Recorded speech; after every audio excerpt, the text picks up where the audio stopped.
കുടിശ്ശിക പണം നൽകിയില്ലെങ്കിൽ സേവനം നിർത്തിവെക്കുമെന്ന് മോട്ടോർ വാഹന വകുപ്പിന് CDTൻ്റെ മുന്നറിയിപ്പ്. 6.58 കോടി രൂപയാണ് മോട്ടോർ വാഹന വകുപ്പ് CDTന് കൊടുക്കാനുള്ളത്. ഫെബ്രുവരി അവസാനത്തിനകം പണം കൈമാറണമെന്നാണ് CDTൻ്റെ മുന്നറിയിപ്പ്. ഷഫീദ് റാവുത്തർ വിവരങ്ങളുമായി ചേരുന്നു. ടെലിഫോണിലാണ് ഷഫീദ് ഉള്ളത്. ഗുഡ് മോർണിംഗ് ഷഫീദ്, പറയൂ വിശദാംശങ്ങൾ. കഴിഞ്ഞ ദിവസമാണ് വളരെ വിചിത്രമായ ഒരു വാർത്ത നമ്മൾ കണ്ടത്. മോട്ടോർ വാഹന വകുപ്പ് ഉദ്യോഗസ്ഥരുടെ ഈ പണം, അതായത് മൊബൈൽ ഫോണുകൾ കട്ട് ചെയ്യാൻ പോകുന്നു BSNL എന്നുള്ളതായിരുന്നു. അത് കുടിശ്ശിക നൽകാത്ത സാഹചര്യത്തിലായിരുന്നു.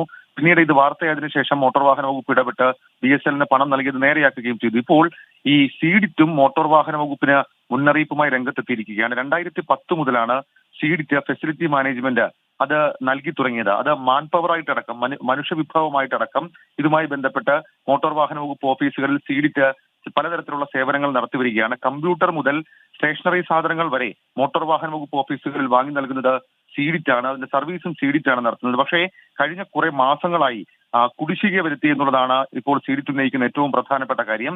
അതായത് കഴിഞ്ഞ ഒരു വർഷക്കാലമായി CDT നൽകുന്ന സേവനങ്ങൾക്ക് മോട്ടോർ വാഹന വകുപ്പ് കുടിശ്ശിക വരുത്തിയിട്ടുണ്ട്. 6.58 കോടി രൂപയാണ് മോട്ടോർ വാഹന വകുപ്പ് കുടിശ്ശിക ഇനത്തിൽ CDTന് നൽകാനുള്ളത്. ഈ സാഹചര്യത്തിൽ സേവനങ്ങൾ നിർത്തിവെക്കുന്നുവെന്ന് ചൂണ്ടിക്കാണിച്ചുകൊണ്ടാണ് CDT ഇപ്പോൾ മോട്ടോർ വാഹന വകുപ്പിനും സർക്കാരിനും കത്ത് കൈമാറിയിട്ടുള്ളത്. ഫെബ്രുവരി അവസാനത്തിനകം കുടിശ്ശിക കൈമാറണമെന്നാണ് മുന്നറിയിപ്പ്. അതല്ലെങ്കിൽ മാർച്ച് 1-ാം തീയതി മുതൽ CDTന് ഒരു സേവനവും മോട്ടോർ വാഹന വകുപ്പിന് നൽകില്ല എന്നുള്ള കാര്യം കൂടി വ്യക്തമാക്കുന്നുണ്ട്. CDT സേവനം നിർത്തിയാൽ മോട്ടോർ വാഹന വകുപ്പ് ഓഫീസുകളിലെ പ്രവർത്തനം തടസ്സപ്പെടുമെന്നുള്ള കാര്യം ഉറപ്പാണ്. നേരത്തെ നമുക്കറിയാം, ഇപ്പോൾ സംസ്ഥാനത്ത് ലൈസൻസ് വിതരണവും RC ബുക്ക് വിതരണവും പ്രതിസന്ധിയാണ്. ഇതിന് പിന്നാലെയാണ് ഇപ്പോൾ വീണ്ടും മറ്റൊരു തിരിച്ചടി മോട്ടോർ വാഹന വകുപ്പ് ഓഫീസുകൾക്ക് ഉണ്ടാകുന്നത്. Okay, thank you Shafeed Rawther.